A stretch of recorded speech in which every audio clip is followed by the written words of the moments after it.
So it is Wednesday night. No particular reason or no particular event or any special food today. I did want to talk about two wines I bought. One I will most likely, probably definitely be opening on my 50th birthday, coming in less than a month. And the other one is another wine that I've had. Both of these are bucket list wines for me. Getting to that point where I'm trying to buy some of the best expressions of a grape made by the best producers in the world, and two of these are in that category. There's others that I haven't bought yet. Ravenel from Chablis is a great example of, he makes some of the best Chablis in the world, arguably the world, or best Chablis Chardonnay, but let's just say Chablis, which is Chardonnay in Northwest Burgundy, which is called Chablis in France, and Ravenel makes some of the best, highly acclaimed. I've never had any of his, so that would be on my bucket list as well. Almost bought one of those for my 50th, but instead I went with a Bollinger RD recently disgorged, very aged champagne, because I thought that would start off the meal, the birthday meal, and everything better. Before I talk about those, I'll talk about, I think, in the world of what I consider value for a grape. I talked about the Kick and Ultra Malbec, which I think for $20 is unbeatable in that price point, especially for Malbec that have kind of had a swing of quality over the years, and it got a little tougher to get some really good ones. I think this one, like I mentioned the other day, is very good. So this isn't $20, unfortunately, because this is Barolo. So there's all these rules with Barolo. This is a 2021, and it only just came out because it have to be aged in barrel for, I think, 18 months, and then in bottle. I think they can't come out for basically 5 years after vintage. So this is very new to the market. This specific one from GD Vajra, the Albay, every year I've had this, and I've had this in numerous vintages prior to being on like Wine Inspector's Top 100 and some of these lists. I think is always awesome. I've not had the 2021. So this wine is somewhere between 30 and 35. Yep, not a $20 bottle. But for Barolo, that's kind of as inexpensive as you're going to get a quality version of the Nebbiolo grape from the Barolo region in Piedmont, Italy. It's just how it goes. This very much, I think, tastes beyond its price point. I always have thought that. I typically get some very characteristic things from Barolo and Nebbiolo in general, but Barolo and Barbaresco, the two areas neighboring each other that are probably the best places for Nebbiolo in the world, and also the most expensive. And there's tar, roses, and is it strawberries? Tar, roses, strawberries? Tar, roses, strawberries. I think so. I think those are the three I get. You can get truffle, get some other things inside of these wines. I think with truffle takes some decanting, maybe some more age. And this is just very new. This is as young as it gets. Yep, and it's there. There's roses for sure. Very aromatic, very floral. It's still a little closed though. I just popped this. But I always love the aromatics. What makes Nebbiolo so great? Why is it one of my top red grapes? It's because it's got power, but looks light-bodied, but it's got power, it's got aging, it's got acidity, so it goes well with food. It's got really good tannin, but it's not a heavy wine, but compared with a lot of types of cuisines.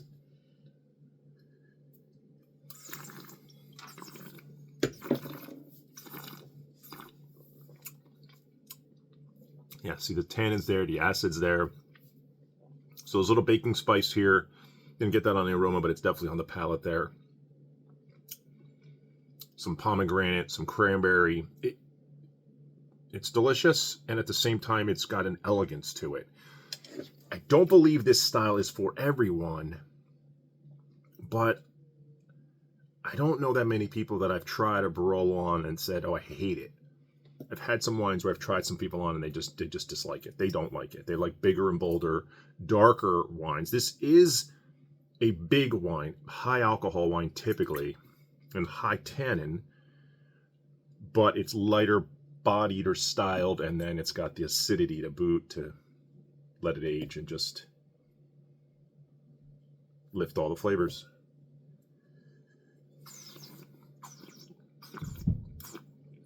This is just another great vintage of this bottle.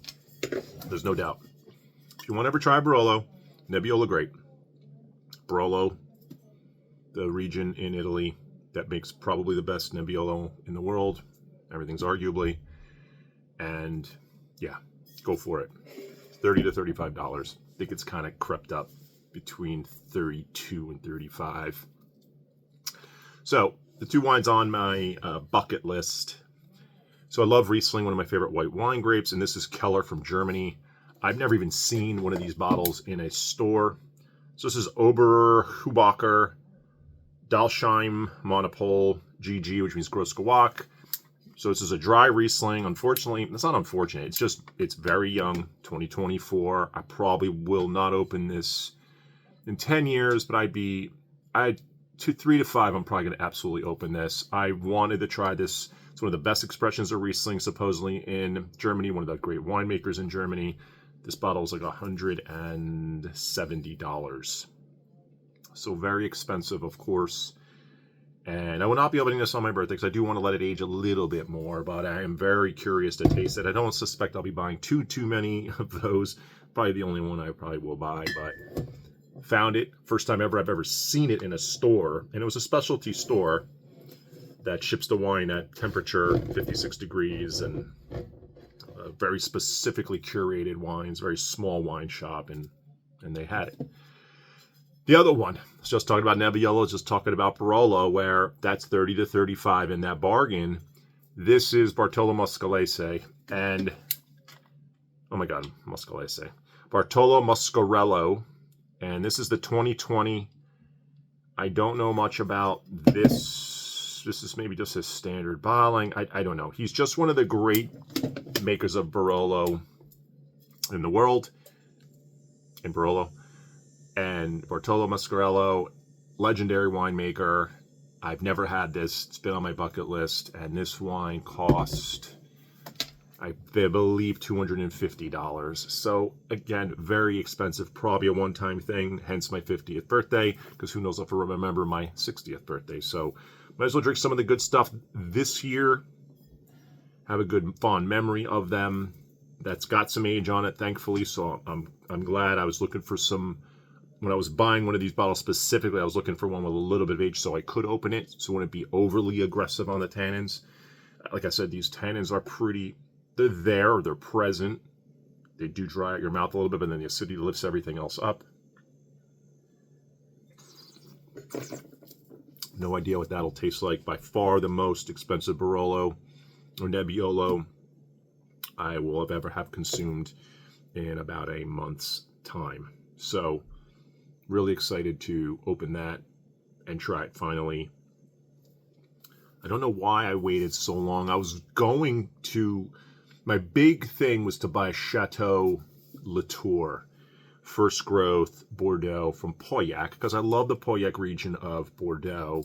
Chateau Pontet-Canet 2009, a 100-point wine, or that specific vintage, and I have that.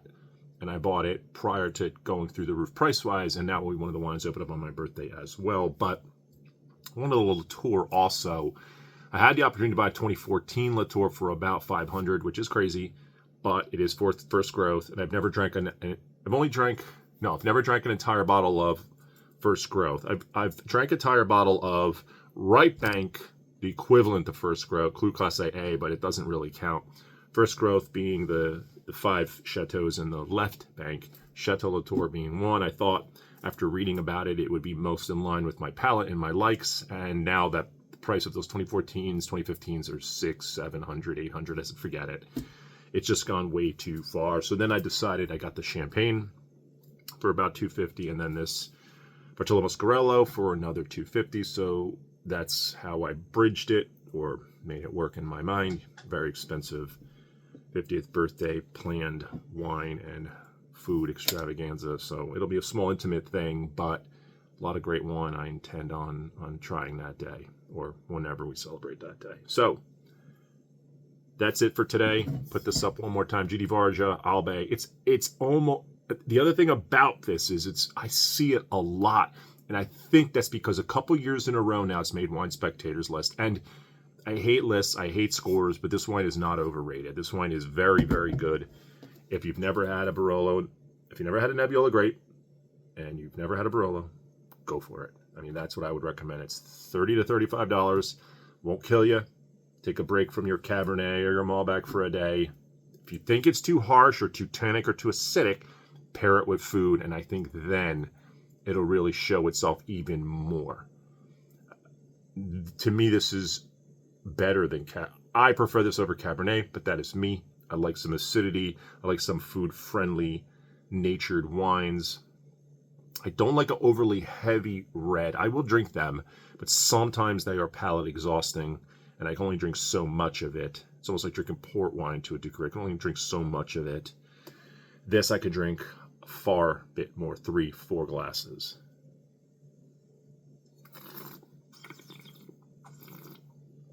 And decant, absolutely decant Barolo. It'll soften a little bit too. It's got like a freshness. It's like the latest word that gets thrown around the wine world, and it's almost like smooth used to be the big word. Now it's freshness, but this does have it. There's a freshness of fruit. It's not overly baked or overly ripe. It's just got a fresher, crisp fruit flavor in the red fruit category. Strawberry, pomegranate, cranberry, not blackberry, not blueberry, not cassis. It's the other direction. So a different red fruited flavor profile, and then having a florality with the roses, a little bit of a tar thing. This one, I know tar sounds so bizarre. This one doesn't really have it. And I'm not getting tar, and I'm not getting truffle out of this. I think it's because it's just a little too young. And maybe the 21 vintage was a warm vintage, which would explain why maybe there's no tar in the aroma. Sometimes I get it. More of an aroma than a taste, obviously. You're not really tasting tar.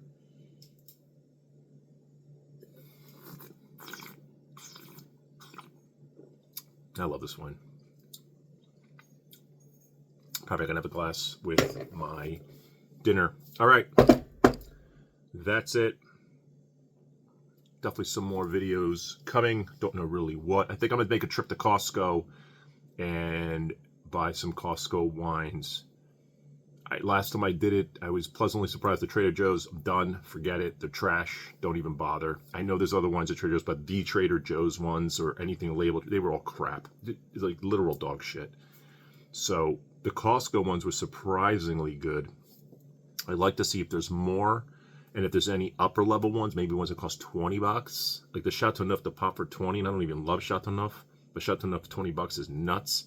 I remember that one being pretty good. So I'm going to go buy some Costco wines and do another tasting. I haven't done a tasting in a while. I've really been missing going to a tasting with 70, 80, 90 tables, trying one or two wines from each and spitting most of it out because you don't want palate fatigue or to get wasted in a big wine tasting. But even after sipping and spitting and all that, after halfway through a couple hours, your palate's fatigued. After that, a lot of things just taste very much the same. You try to take a break, have something in between, some water, some salad, something to clean the palate, but then you have 5, 6, 7 more and you're right back to where you were. It's just too many to do in a day. Fun, but too many to do in a day. It's almost work-like when you're doing it that methodically. But then at the end of those tastings, I typically will walk to a table that I really enjoyed the wine. A lot of times it could be probably a Barolo Barbaresco or something else, and I'll go and ask for an entire glass if I could, or a half glass, to enjoy the wine, to actually drink one.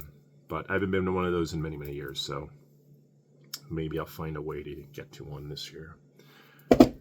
All right. Have a good rest of the week, and that's it.